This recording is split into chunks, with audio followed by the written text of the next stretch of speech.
വർഷം 2008 അമേരിക്കയിലെ new Mexico ഡിസ്ട്രിക്റ്റിലെ ആൽബക്കുക്കി എന്ന പട്ടണത്തിൽ ഒരു ഹൈസ്കൂൾ കെമിസ്ട്രി അധ്യാപകനായിരുന്നു വാൾട്ടർ വൈറ്റ്. കെമിസ്ട്രിയിൽ ബിരുദാനന്തര ബിരുദം നേടി നോബൽ സമ്മാനം നേടിയ റിസർച്ച് ടീമിൽ പോലും അംഗമായിരുന്ന വാൾട്ടർ ഒരു ശാസ്ത്രജ്ഞനാകാൻ ആഗ്രഹിച്ചിരുന്നെങ്കിലും വിധിയും പ്രാരാബ്ധവും അയാളെ ഒരു സാധാരണ ഹൈസ്കൂൾ അധ്യാപകനാക്കി മാറ്റി. സാമ്പത്തികമായി വളരെയധികം ബുദ്ധിമുട്ടിയിരുന്ന വാൾട്ടറിന് ഭാര്യയും ഒരു മകനുമാണുള്ളത്. ഗർഭിണിയായ ഭാര്യ സ്കൈലർ ഹൗസ് വൈഫ് ആണെങ്കിലും സാമ്പത്തികമായി ഭർത്താവിനെ സഹായിക്കാൻ മാസികകൾക്ക് വേണ്ടി ചെറുകഥകൾ എഴുതുകയും സെക്കൻഡ് ഹാൻഡ് സാധനങ്ങൾ ഓൺലൈൻ വഴി വിൽക്കുകയും ചെയ്യുന്നുണ്ട്. 16 വയസ്സുള്ള മകൻ വാൾട്ടർ വൈറ്റ് ജൂനിയർ ജന്മനാ സെറിബ്രൽ പാൾസി എന്ന അസുഖബാധിതനാണ്. ഈ അസുഖം ശരീരത്തിന്റെ ചലനങ്ങളെ ബാധിക്കുന്ന കാരണം അവന് നടക്കാൻ ക്രച്ചസിന്റെ സഹായം വേണം. കൂടാതെ സംസാരിക്കാനും അവന് ചെറിയ ബുദ്ധിമുട്ടുണ്ട്. വാൾട്ടർ പഠിപ്പിക്കുന്ന അതേ സ്കൂളിൽ തന്നെ ആയിരുന്നു ജൂനിയറും പഠിച്ചിരുന്നത്.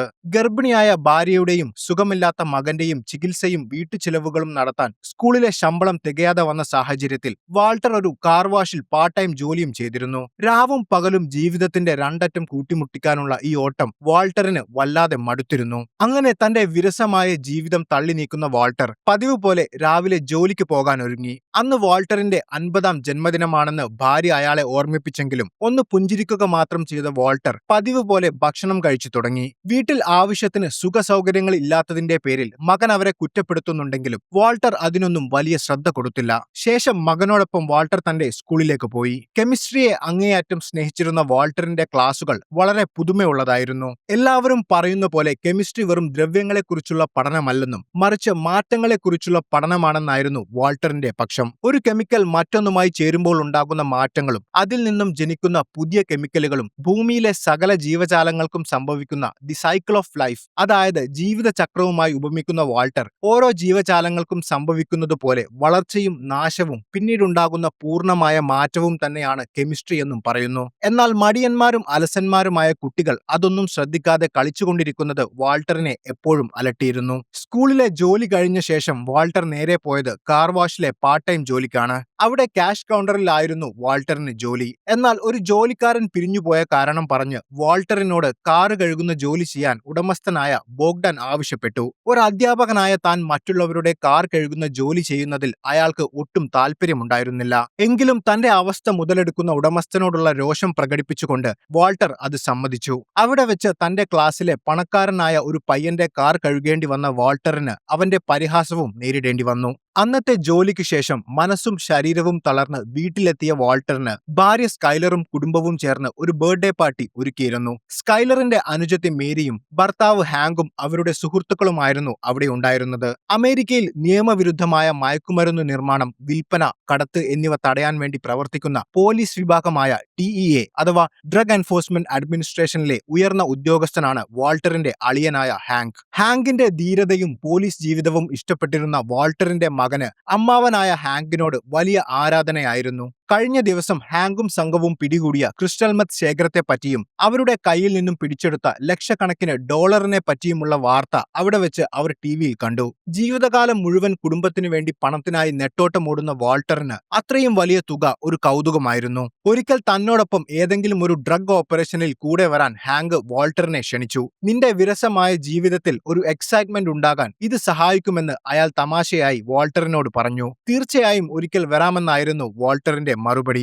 അടുത്ത ദിവസം പതിവ് പോലെ സ്കൂളിലെ ജോലിക്ക് ശേഷം കാർ വാഷിൽ ജോലി ചെയ്യുന്നതിനിടയിൽ നെഞ്ചിൽ ഒരു വേദന അനുഭവപ്പെട്ട വാൾട്ടർ ബോധം നഷ്ടപ്പെട്ട് അവിടെ കുഴഞ്ഞു വീണു. കണ്ണു തുറക്കുമ്പോൾ അയാൾ ആംബുലൻസിൽ ഡോക്ടറുടെ കൂടെ ഹോസ്പിറ്റലിലേക്ക് പോവുകയായിരുന്നു. തനിക്ക് കുഴപ്പമൊന്നുമില്ലെന്നും വീട്ടിൽ പോകാമെന്നും വാൾട്ടർ പറഞ്ഞെങ്കിലും വാൾട്ടറിന്റെ രോഗത്തെപ്പറ്റി ചില സംശയങ്ങൾ തോന്നിയ ഡോക്ടർ ചില ചെക്കപ്പുകൾ ചെയ്ത ശേഷം പോകാമെന്ന് മറുപടി നൽകി. വലിയ ചെക്കപ്പുകൾക്കും ചികിത്സയ്ക്കുമൊന്നും തന്റെ കയ്യിലെ പണവും ഇൻഷുറൻസും തികയില്ലെന്ന ഭയം വാൾട്ടർ ഡോക്ടറോട് പങ്കുവച്ചെങ്കിലും അതെല്ലാം പിന്നെ സംസാരിക്കാമെന്ന് പറഞ്ഞ് അവർ ഹോസ്പിറ്റലിലേക്ക് പോയി. ചെക്കപ്പുകൾക്ക് ശേഷം റിപ്പോർട്ടുകൾ നോക്കിയ ഡോക്ടർ ആ ഞെട്ടിക്കുന്ന സത്യം വാൾട്ടറിനോട് തുറന്നു പറഞ്ഞു. സർജറി ചെയ്ത് മാറ്റാൻ സാധിക്കാത്ത ലങ് ക്യാൻസർ ആണ് വാൾട്ടറിന്. കീമോതെറാപ്പി ചെയ്താൽ പരമാവധി 1 വർഷം അല്ലെങ്കിൽ 2 വർഷം, അതാണ് വാൾട്ടറിന്റെ മുന്നിൽ ബാക്കിയുള്ള സമയം. ഒരു സാധാരണ മനുഷ്യൻ താൻ മരിക്കാൻ പോകുന്നു എന്ന് കേട്ടാൽ പൊട്ടിക്കരഞ്ഞേക്കാം, അല്ലെങ്കിൽ പേടിച്ചു വിറച്ചേക്കാം. പക്ഷെ വാൾട്ടറിന്റെ മുഖത്ത് യാതൊരു ഭാവവും ഉണ്ടായിരുന്നില്ല. രക്ഷപ്പെടാൻ എന്തെങ്കിലും വഴിയുണ്ടോ എന്ന ചോദ്യത്തിനു പകരം പകരം ഡോക്ടറുടെ ഷർട്ടിൽ മഞ്ഞ നിറത്തിലുള്ള ഒരു കറ ശ്രദ്ധിക്കുന്ന വാൾട്ടർ ഡോക്ടർ ഉച്ചയ്ക്ക് കഴിച്ച ഹോട്ട് ഡോഗിൽ നിന്നാണോ ഷർട്ടിൽ ഈ കറ ആയതെന്ന് ചോദിച്ചു. താൻ പറയുന്ന പ്രധാനപ്പെട്ട കാര്യങ്ങളൊന്നും ശ്രദ്ധിക്കാതെ ഷർട്ടിലെ കറയെക്കുറിച്ച് ചോദിക്കുന്ന വാൾട്ടറിനെ കണ്ട് ഡോക്ടർ ഒരു നിമിഷം അമ്പരന്നുപോയി. ഡിസോസിയേഷൻ എന്ന് മനഃശാസ്ത്രത്തിൽ വിളിക്കുന്ന ഒരവസ്ഥയിലൂടെയാണ് വാൾട്ടർ അപ്പോൾ കടന്നുപോകുന്നത്. മനുഷ്യന് താങ്ങാൻ കഴിയാത്ത വലിയൊരു ആഘാതം സംഭവിക്കുമ്പോൾ നമ്മുടെ തലച്ചോർ അതിൽ നിന്ന് രക്ഷപ്പെടാൻ ഒരു വഴി കണ്ടെത്തും. യാഥാർത്ഥ്യത്തിൽ നിന്നും മനസ്സിനെ വിച്ഛേദിക്കുന്ന ഒരു പ്രക്രിയയാണിത്. താൻ മരിക്കാൻ പോകുന്നു എന്ന ഭയാനകമായ സത്യം ഉൾക്കൊള്ളാൻ വാൾട്ടറിന്റെ മനസ്സ് തയ്യാറായിരുന്നില്ല. ആ വലിയ യാഥാർത്ഥ്യത്തിൽ നിന്നും ഒളിച്ചോടാൻ വാൾട്ടറിന്റെ തലച്ചോർ കണ്ടെത്തിയ ഒരു കൊച്ചു അഭയ കേന്ദ്രമായിരുന്നു ആ മഞ്ഞക്കറ. തിരികെ വീട്ടിലെത്തിയ വാൾട്ടർ ഭാര്യ സ്കൈലറിനോട് ഇതേപ്പറ്റി ഒന്നും പറഞ്ഞില്ല. എന്നാൽ താൻ മരിക്കാൻ പോവുകയാണെന്ന സത്യവും തന്റെ കുടുംബം ഇനി എങ്ങനെ ജീവിക്കുമെന്ന ഭയവും വാൾട്ടറിന്റെ ശാന്തമായ സ്വഭാവത്തിൽ ചില മാറ്റങ്ങൾ വരുത്തുന്നുണ്ടായിരുന്നു. ജീവിതകാലം മുഴുവൻ ജീവിതത്തെയും പ്രാരാബ്ദങ്ങളെയും ഭയന്ന് ജീവിച്ച അയാൾക്ക് മുമ്പെങ്ങും തോന്നാത്ത ഒരു അസാമാന്യ ധൈര്യം തോന്നി തുടങ്ങി. അടുത്ത ദിവസം കാർ വാഷിൽ ജോലി ചെയ്യുന്നതിനിടയിൽ തന്നോട് കാർ കഴുകാൻ ആവശ്യപ്പെട്ട ഉടമസ്ഥനോട് കയർക്കുന്ന വാൾട്ടർ ഒരടിമയെപ്പോലെ ജോലി ചെയ്യാൻ തനിക്ക് താല്പര്യമില്ലെന്ന് പറഞ്ഞ് ആ ജോലി ഉപേക്ഷിച്ച് അവിടെ നിന്നും ഇറങ്ങിപ്പോയി. അടുത്ത ദിവസം ഹാങ്കിനെ വിളിക്കുന്ന വാൾട്ടർ അയാളോടൊപ്പം ഒരു ഡ്രഗ് ഓപ്പറേഷൻ കാണാൻ താനും വരട്ടെ എന്ന് ചോദിച്ചു. അങ്ങനെ ഒരു ദിവസം ഹാങ്കിനോടൊപ്പം ഒരു ക്രിസ്റ്റൽ മെത്ത് നിർമ്മിക്കുന്ന ലാബ് റെയ്ഡ് ചെയ്യാൻ വാൾട്ടറും പോയി. ക്യാപ്റ്റൻ കുക്ക് എന്ന പേരിൽ മെത്ത് ഉണ്ടാക്കുന്ന ഒരാളെയാണ് അവർ അന്വേഷിക്കുന്നത്. രഹസ്യ വിവരം ലഭിച്ചതിനെ തുടർന്ന് അവിടെ എത്തിയ അവർ ലാബ് പ്രവർത്തിക്കുന്ന വീട് കണ്ടുപിടിച്ചു. അപ്പോഴേക്കും അവിടെ എത്തിയ ബാക്കി പോലീസ് സംഘം ആ വീടിന്റെ വാതിൽ പൊളിച്ചകത്തു കയറി.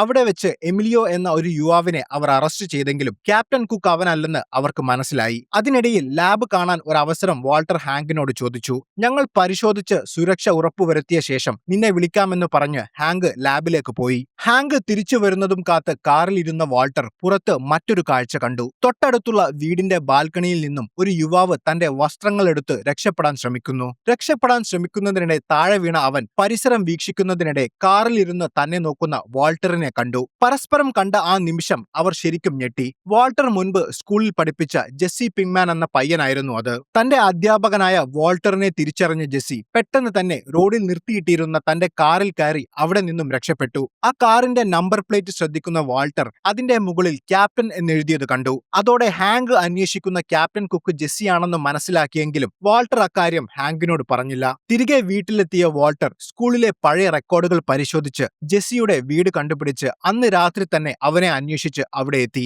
വാൾട്ടർ തന്നെ കണ്ടതുകൊണ്ട് ഒരു പക്ഷേ പോലീസ് തന്നെ അന്വേഷിച്ചു വരുമോ എന്ന ഭയത്തിലായിരുന്ന ജെസ്സി വാൾട്ടറിനെ കണ്ടതും അവനെ ആക്രമിച്ച് അവിടെ നിന്നും രക്ഷപ്പെടാൻ തയ്യാറെടുത്തു. എന്നാൽ ഞാൻ നിന്നെ ഉപദ്രവിക്കാനോ പിടിച്ചു കൊടുക്കാനോ വന്നതല്ലെന്ന് പറയുന്ന വാൾട്ടർ അവന്റെ ക്രിസ്റ്റൽ മെത്ത് ബിസിനസിനെ പറ്റിയും അന്ന് നടന്ന പോലീസിന്റെ ഓപ്പറേഷനിൽ അവനുണ്ടായ നഷ്ടങ്ങളെ പറ്റിയും ചോദിച്ചു. പക്ഷേ വാൾട്ടറിനെ പോലീസ് അയച്ചതാണെന്ന സംശയത്തിൽ തനിക്കൊന്നും അറിയില്ലെന്ന് പറയുന്ന ജെസ്സി അയാളോട് അവിടെ നിന്ന് പോകാൻ ആവശ്യപ്പെട്ടു. എന്നാൽ ഭയവും സംശയവും കാരണം എന്ത് ചെയ്യണമെന്നറിയാതെ നിന്ന ജെസ്സിയോട് അവരുടെ രണ്ടുപേരുടെയും ജീവിതം എന്നേക്കുമായി മാറ്റിമറിക്കാൻ പോകുന്ന ഒരു ചോദ്യം വാൾട്ടർ ചോദിച്ചു. നിനക്ക് ക്രിസ്റ്റൽ മെത്തിന്റെ ബിസിനസ് അറിയാം, എനിക്ക് അതുണ്ടാക്കുന്ന കെമിസ്ട്രിയും. എന്തുകൊണ്ട് നമുക്ക് പാർട്ട്ണർമാരായി മുന്നോട്ട് പോയിക്കൂടാ? വാൾട്ടറിന്റെ ആ ചോദ്യം കേട്ട ജെസ്സിക്ക് അത് വിശ്വസിക്കാൻ സാധിച്ചില്ല. ഒരു ചിരിയോടെ അതിനെ നേരിടാൻ അവൻ ശ്രമിച്ചപ്പോൾ തന്നോടൊപ്പം നിന്നില്ലെങ്കിൽ നിന്നെ ഞാൻ പോലീസിന് ഒറ്റുമെന്ന വാൾട്ടറിന്റെ ഭീഷണി ജെസ്സിയെ കൊണ്ട് അതിന് സമ്മതിപ്പിച്ചു. മരിക്കുന്നതിനു മുൻപ് തന്റെ ഭാര്യയ്ക്കും മക്കൾക്കും ജീവിക്കാനുള്ള പണം പെട്ടെന്ന് കണ്ടെത്തുക എന്നൊരു ലക്ഷ്യം മാത്രമാണ് വാൾട്ടറിന്റെ മനസ്സിലുണ്ടായിരുന്നത്. അങ്ങനെ പഠിക്കാൻ തീരെ മോശമായിരുന്ന ഒരു വിദ്യാർത്ഥിയും അവനെ എപ്പോഴും വഴക്കു പറഞ്ഞിരുന്ന അധ്യാപകനും ചേർന്ന് ഒരു മയക്കുമരുന്നു സാമ്രാജ്യം കെട്ടിപ്പടുക്കാൻ തീരുമാനിച്ചു. വാൾട്ടറിന് സമയം ഒട്ടും കളയാനുണ്ടായിരുന്നില്ല. അടുത്ത ദിവസം തന്നെ മെത്തുണ്ടാക്കാനുള്ള തയ്യാറെടുപ്പുകൾ അയാൾ ആരംഭിച്ചു. ചെയ്യുന്ന കാര്യങ്ങളിൽ ഒരു തികഞ്ഞ പെർഫെക്ഷനിസ്റ്റ് ആയിരുന്ന വാൾട്ടർ സ്കൂളിലെ കെമിസ്ട്രി ലാബിൽ നിന്നും ഏറ്റവും നല്ല രീതിയിൽ മെത്ത് കുക്ക് ചെയ്യാൻ ആവശ്യമായ പൈറക്സ് ഫ്ലാസ്കുകൾ, ബീക്കറുകൾ, ട്യൂബുകൾ എന്നിവ കൈക്കലാക്കി. വാൾട്ടർ ഇതൊക്കെ സംഘടിപ്പിച്ച് നേരെ ജെസ്സിയുടെ വീട്ടിലെത്തിയപ്പോൾ അലസനും മടിയനുമായ ജെസ്സി മദ്യപിച്ചു കൊണ്ടിരിക്കുകയായിരുന്നു. മെത്ത് പാചകം ചെയ്യാൻ പോകുന്ന രീതികളും മറ്റും ജെസ്സിയോട് ചർച്ച ചെയ്യുന്ന വാൾട്ടർ മായവും മുളകുപൊടിയുമെല്ലാം ചേർത്ത് അവനുണ്ടാക്കിയ നിലവാരം കുറഞ്ഞ മെത്തിനു പകരം മാർക്കറ്റിൽ ലഭിക്കുന്ന ഏറ്റവും മികച്ച മെത്താണ് നമ്മൾ ഉണ്ടാക്കാൻ പോകുന്നതെന്ന് അവനോട് പറഞ്ഞു. ആദ്യം ജെസ്സി അതിനെ എതിർത്തെങ്കിലും വാൾട്ടറിന്റെ നിർദ്ദേശങ്ങൾ അനുസരിക്കുകയല്ലാതെ അവന് വേറെ വഴിയില്ലായിരുന്നു. എന്നാൽ എവിടെ വെച്ച് പാചകം ചെയ്യുമെന്നത് അവർക്കൊരു വെല്ലുവിളിയായിരുന്നു. ജെസ്സി മുൻപ് ചെയ്ത പോലെ ഒരു വീട് വാടകയ്ക്കെടുക്കാമെന്ന് വാൾട്ടർ പറഞ്ഞെങ്കിലും പോലീസ് പരിശോധന ശക്തമായതിനാൽ അത് റിസ്ക് ആണെന്നായിരുന്നു ജെസ്സിയുടെ പക്ഷം. മെത്ത് പാചകം ചെയ്യുമ്പോൾ പുറന്തള്ളപ്പെടുന്ന രൂക്ഷമായ ഒരു രാസഗന്ധം മണത്ത് പോലീസും നാട്ടുകാരും അറിയാതിരിക്കാൻ ഏറ്റവും നല്ലത് ഒരു വലിയ വാൻ സംഘടിപ്പിച്ച് ആളൊഴിഞ്ഞ ഏതെങ്കിലും പ്രദേശത്ത് വെച്ച്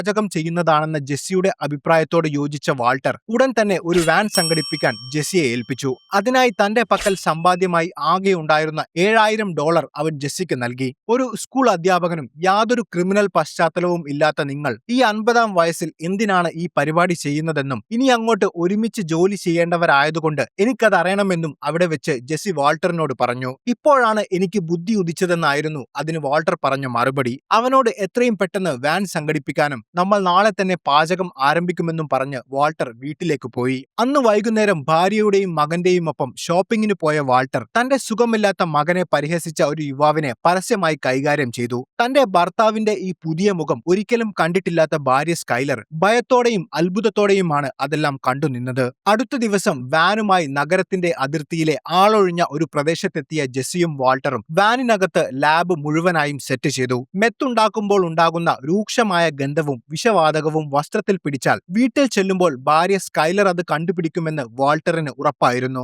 അതിനാൽ തന്റെ വസ്ത്രങ്ങളും മറ്റും അഴിച്ചുമാറ്റി വാനിന്റെ പുറത്തു വെച്ച ശേഷം ശരീര സുരക്ഷ ഉറപ്പുവരുത്താൻ ഒരു ഏപ്രണും ഗ്യാസ് മാസ്കും വെച്ച ശേഷമാണ് വാൾട്ടർ വാനിന്റെ അകത്തേക്ക് കയറിയത്.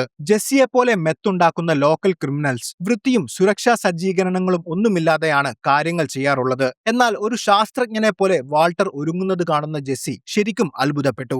അങ്ങനെ ജെസ്സിയും വാൾട്ടറും പാചകം ആരംഭിച്ചു. താൻ വർഷങ്ങൾ കൊണ്ട് നേടിയ കെമിസ്ട്രിയിലെ അറിവുപയോഗിച്ച് ഓരോ അളവുകളും കിറുകൃത്യം പാലിച്ച് അതീവ സൂക്ഷ്മതയോടെ വാൾട്ടർ മെത്താഫിറ്റമിൻ എന്ന ആ മാരക മയക്കുമരുന്ന് പാചകം ചെയ്തു. എന്താണ് മെത്താഫിറ്റമിൻ? അതുപയോഗിക്കുന്ന മനുഷ്യരിൽ എന്താണ് അത് ചെയ്യുന്നത്? 1893 നഗായ് നാഗയോഷി എന്ന ജപ്പാനീസ് ശാസ്ത്രജ്ഞനാണ് ആദ്യമായി എഫിഡ്രിൻ എന്ന ചെടിയുടെ സത്തിൽ നിന്ന് മെത്താഫിറ്റമിൻ വേർതിരിച്ചെടുക്കുന്നത്. 1919 അക്കീറ ഒഗാട്ട എന്ന ജപ്പാനീസ് ഫാർമക്കോളജിസ്റ്റ് ആണ് ഇന്നത്തെ രൂപത്തിലുള്ള ക്രിസ്റ്റൽ മെത്താംഫിറ്റമിൻ ആദ്യമായി വികസിപ്പിച്ചെടുത്തത്. ചുവന്ന ഫോസ്ഫറസും അയഡിനും ഉപയോഗിച്ച് എഫിഡ്രിനിൽ നിന്ന് ഇത് വളരെ എളുപ്പത്തിൽ നിർമ്മിക്കാനുള്ള വിദ്യ അദ്ദേഹം കണ്ടെത്തി.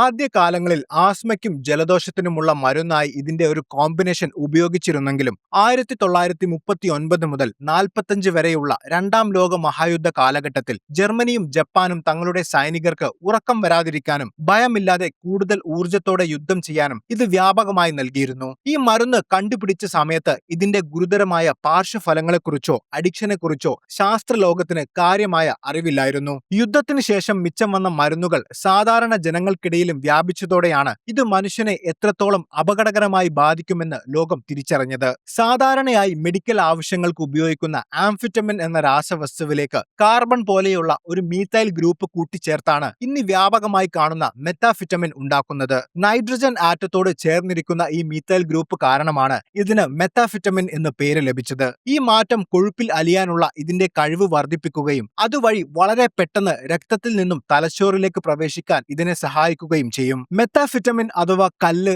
മെത്ത് എന്നൊക്കെ സാധാരണയായി വിളിക്കുന്ന ഈ മയക്കുമരുന്ന് വെളുത്ത നിറത്തിലുള്ള മണമില്ലാത്ത എന്നാൽ കയ്പുള്ള ഒരു പൊടിയായോ അല്ലെങ്കിൽ ക്രിസ്റ്റൽ രൂപത്തിലോ ആണ് കാണപ്പെടുന്നത്. മനുഷ്യന്റെ തലച്ചോറിലെ ഡോപ്പമൈൻ എന്ന രാസവസ്തുവിന്റെ അളവ് അമിതമായി വർദ്ധിപ്പിക്കുകയാണ് മെത്താഫിറ്റമിൻ പ്രധാനമായും ചെയ്യുന്നത്. ഡോപ്പമിൻ നമ്മുടെ ശരീരത്തിൽ സന്തോഷം, പ്രസരിപ്പ്, പ്രചോദനം എന്നിവ ഉണ്ടാക്കുന്ന ന്യൂറോ ട്രാൻസ്മിറ്റർ ആണ്. ഈ മരുന്ന് ഉപയോഗിക്കുമ്പോൾ തലച്ചോറിൽ സാധാരണയിലധികം ഡോപ്പമിൻ ഉൽപ്പാദിപ്പിക്കുകയും അത് ഉപയോഗിക്കുന്ന വ്യക്തിക്ക് വലിയൊരു ആനന്ദവും ഊർജവും തോന്നുകയും ചെയ്യും. എന്നാൽ ഈ അവസ്ഥ പെട്ടെന്ന് തന്നെ ഇല്ലാതാവുകയും വീണ്ടും ഉപയോഗിക്കാനുള്ള കടുത്ത ആസക്തിയിലേക്ക് നയിക്കുകയും ചെയ്യും. എന്നാൽ ഇതിന്റെ ഉപയോഗം കാരണം ഉറക്കമില്ലായ്മ, വിശപ്പില്ലായ്മ, ഉയർന്ന രക്തസമ്മർദ്ദം തുടങ്ങിയ മാരകാവസ്ഥകൾ ഉണ്ടാകും. ഇതിന്റെ അമിതമായ ഉപയോഗം കൊണ്ടുണ്ടാകുന്ന അഡിക്ഷൻ, ഹാലൂസിനേഷൻസ്, പാരനോയ തുടങ്ങിയ മാനസിക പ്രശ്നങ്ങൾ നല്ലൊരു ശതമാനം ആളുകളെയും പതിയെ ഡിപ്രഷനിലേക്കും അതുവഴി മരണത്തിലേക്കും തള്ളിവിടും. അങ്ങനെ വാൾട്ടർ തന്റെ പാചകം അവസാനിപ്പിച്ച ശേഷം അയാൾ ഉണ്ടാക്കിയ മെത്ത് പരിശോധിക്കുന്ന ജെസ്സി ശരിക്കും അത്ഭുതപ്പെട്ടു.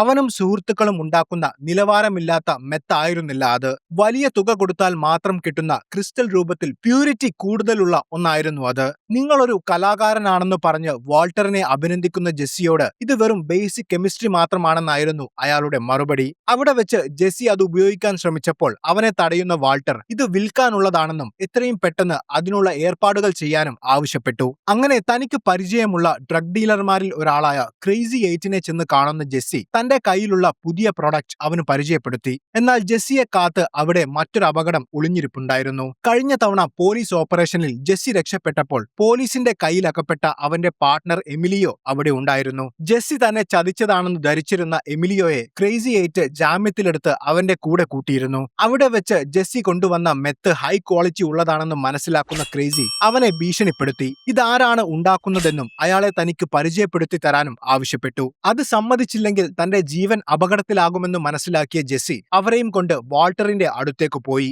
ക്രേസി വാൾട്ടറിനോട് സംസാരിക്കുന്നതിനിടയിൽ അന്ന് തന്നെ പിടിക്കാൻ വന്ന പോലീസുകാരുടെ കൂടെ വാൾട്ടറും ഉണ്ടായിരുന്നു എന്ന് തിരിച്ചറിഞ്ഞ എമിലിയോ ഇവർ നമ്മളെ ഒറ്റിക്കൊടുക്കാൻ വന്നതാണെന്ന് ക്രേസിയോട് പറഞ്ഞു. അതോടെ അവർക്കെതിരെ തിരിഞ്ഞ ക്രേസി അവരെ രണ്ടുപേരെയും കൊന്നുകളയാൻ തീരുമാനിച്ചു. അവിടെ നിന്നും ഓടി രക്ഷപ്പെടാൻ ശ്രമിക്കുന്നതിനിടെ ഒരു കല്ലിൽ തലയിടിച്ചു വീണ ജെസ്സിയുടെ ബോധം നഷ്ടപ്പെട്ടു. താൻ കൊല്ലപ്പെടുമെന്ന് ഉറപ്പായതോടെ വാൾട്ടർ ഒരു ബുദ്ധി പ്രയോഗിച്ചു. അവരെ രണ്ടുപേരെയും വെറുതെ വിടുകയാണെങ്കിൽ താൻ മെത്തുണ്ടാക്കുന്ന രീതി അവർക്ക് പഠിപ്പിച്ചു തരാമെന്ന് വാൾട്ടർ അവരോട് പറഞ്ഞു. അത് സമ്മതിക്കുന്ന അവർക്ക് വാൾട്ടർ തന്റെ ഫോർമുല പഠിപ്പിച്ചു കൊടുക്കാൻ ആരംഭിച്ചു. എന്നാൽ വാൾട്ടറിന്റെ മനസ്സിൽ മറ്റൊരു പ്ലാൻ ഉണ്ടായിരുന്നു. പാചകം ചെയ്തുകൊണ്ടിരിക്കുന്നതിനിടയിൽ വാൾട്ടർ റെഡ് ഫോസ്ഫറസ് എന്ന രാസവസ്തു തിളച്ചുമറിയുന്ന വെള്ളത്തിലേക്ക് ഇട്ടു. അതോടെ ഒരു വലിയ പൊട്ടിത്തെറിയോടുകൂടെ ഫോസ്ഫൈൻ ഗ്യാസ് എന്ന വിഷവാതകം ആ ലാബിനുള്ളിൽ നിറഞ്ഞു. ആ അവസരം മുതലാക്കി വേഗത്തിൽ പുറത്തിറങ്ങിയ വാൾട്ടർ ആ വാനിന്റെ വാതിൽ അടച്ചുപിടിച്ചു. അതിനുള്ളിൽ പെട്ട് ആ വിഷവാതകം ശ്വസിച്ച ക്രേസിക്കും എമിലിയോക്കും ബോധം നഷ്ടപ്പെട്ടു. എന്നാൽ അപ്പോഴേക്കും എമിലിയോ വലിച്ചെറിഞ്ഞ ഒരു സിഗരറ്റിന്റെ കുറ്റിയിൽ നിന്നും പടർന്ന തീ അവിടെ ആകെ ആളിപ്പടരാൻ തുടങ്ങി. തീയുടെ പുക കണ്ടാൽ ആളുകൾ അങ്ങോട്ട് വരുമെന്ന് ഭയന്ന വാൾട്ടർ വിഷവാതകം ഏൽക്കാതിരിക്കാൻ ഒരു മാസ്ക് ധരിപ്പിച്ച ശേഷം ജെസ്സിയെ വണ്ടിയിൽ കയറ്റി അവിടെ നിന്നും രക്ഷപ്പെട്ടു. എന്നാൽ പോകുന്ന വഴിയിൽ നിയന്ത്രണം വിട്ട വാൻ റോഡിൽ നിന്നും തെന്നിമാറി ഒരു കല്ലിൽ ഇടിച്ചു നിന്നു. അപ്പോഴേക്കും പോലീസ് വാഹനങ്ങളുടെ സൈറൻ അടുത്തുവരുന്ന ശബ്ദം ശ്രദ്ധിക്കുന്ന വാൾട്ടറിന് എല്ലാം അവസാനിക്കാൻ പോവുകയാണെന്ന് മനസ്സിലായി. എന്തും നേരിടാൻ തയ്യാറായ വാൾട്ടർ വരാനിരിക്കുന്ന പോലീസ് വാഹനങ്ങൾക്ക് നേരെ തോക്ക് ചൂണ്ടി അവർക്കായി കാത്തുനിന്നു. എന്നാൽ അത് പോലീസ് ആയിരുന്നില്ല. അവിടെ ഉണ്ടായ തീ അണയ്ക്കാൻ വന്ന ഫയർഫോഴ്സ് ആയിരുന്നു അത്. അവർ വാൾട്ടറിനെ ശ്രദ്ധിക്കാതെ കടന്നുപോയി. എന്താണ് സംഭവിച്ചതെന്ന് മനസ്സിലാകാതെ നിന്ന വാൾട്ടറിനടുത്തേക്ക് അപ്പോഴേക്ക് ബോധം തിരിച്ചു കിട്ടിയ ജെസ്സിയുമെത്തി. പകച്ചു നിന്ന ജെസ്സിയോട് ഒരു കൂസലുമില്ലാതെ വാൻ ക്ലീൻ ചെയ്ത് നമുക്ക് വീട്ടിൽ പോകാമെന്നായിരുന്നു വാൾട്ടർ പറഞ്ഞത്. വാൾട്ടർ വൈറ്റ് എന്ന ആ സാധാരണ മനുഷ്യന്റെ പരിണാമം ഭയത്തോടെയും അത്ഭുതത്തോടെയും ജെസ്സി കണ്ടുനിന്നു.